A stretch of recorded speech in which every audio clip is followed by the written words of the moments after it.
It's a TV modeling competition, and it's hosted by a ruthless and vulnerable supermodel who may or may not be prone to some pretty intense meltdowns. Does that sound familiar? I'm not talking about a new reality show. I'm talking about a new novel.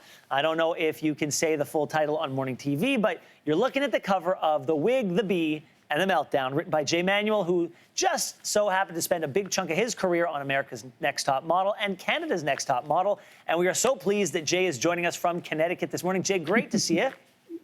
Good to see you too, Ben. I mean, this is crazy. We're talking from the U.S. to Canada, but you know my heart is in Canada because that's where I grew up. My parents are there still. There's never been a doubt. We're so happy to be talking to you about this. I mean, this is all you, by the way. There's no ghostwriter, no help. It's all Jay. Talk to me about flexing that creative muscle. You know, this was such an exciting journey for me because I really wanted to do the writing myself, and doing that work myself was important because I felt there was a story that needed to be told. I wanted to explore some core themes and tropes about the entertainment industry, like the cost of fame, looking at kind of the rampant abuse of power within the entertainment industry, but how we can apply that to everyone else is looking at power struggles in the workplace, and also how the entertainment industry deals with intersectionality, Black women's identity, things we're talking about today in 2020. And they all sound serious, yet it's underneath this kind of laugh out loud piece of satire. So I wanted there to be a gravitas to this piece. And honestly, at the end of the day, I felt like I was the only one who could tell that story. So I really had to dig in and kind of feel vulnerable and put that vulnerability on the page. And that was probably the most fulfilling thing I've ever done in my career. Well, Jay, we're going to delve into the book in a moment, but something just occurred to me. I'm sure there are some aspiring writers who are watching right now, and this was your first foray into the world of novels. Did you ever hit up against the wall of writer's block? Did you ever ask yourself, can I complete this myself? Were there ever any stumbling blocks, doubts that might have come into your mind, and how did you overcome them? You know, absolutely. I think the journey when you're taking on a piece like writing a book, I think you know the day you're going to start it.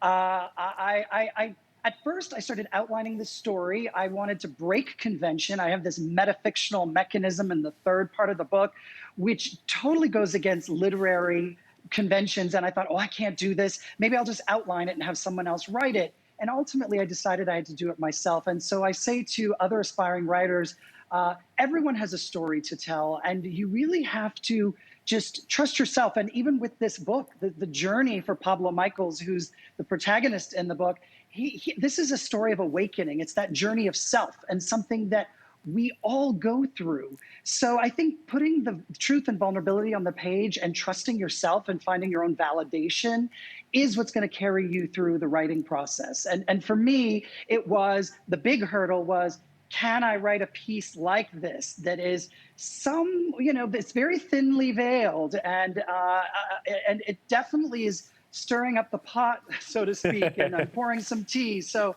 I had to get over that, and then once I got over that, I was okay. Okay, so thinly veiled, it's satire, but there are parallels. I mean, how closely linked are Keisha Cash to another supermodel who has hosted a reality modeling competition show in the past? I love how you put that, Ben. That was so diplomatic of you. You know, ultimately, at the end of the day, you know, the character of Keisha Cash, she is a character unto herself. I wanted to have a 360 portrait of a woman who is an icon, who is a legend, who has kind of knocked down the doors, but worked in an industry that is run by men. And her career was a pressure cooker, and she's a diamond created by that pressure, and a flawed one. So I wanted you to feel her vulnerability. I wanted you to feel empathy for her.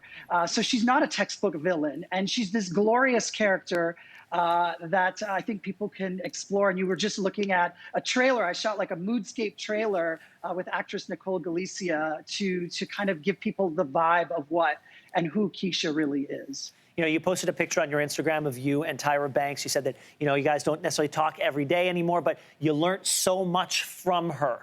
Talk to me about what you've taken away from your relationship with Tyra Banks.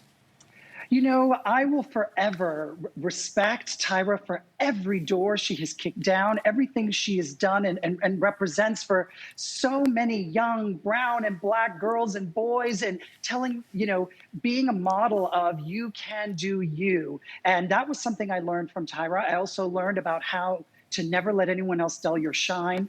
Tyra works so hard on everything she works on. And the last time I saw her, which was just a couple of years ago, we had a great, chat about her son. And, I have nothing but kind of well wishes for her and every endeavor she's diving into. Jay, congratulations on the book. When you sell the movie rights and they start casting the movie, will you come back and we can discuss? Absolutely, Ben. All the best to you. We'll see you soon. Thank you. Thanks for watching. If you like this, be sure to subscribe here. And you can check out more Your Morning videos right here.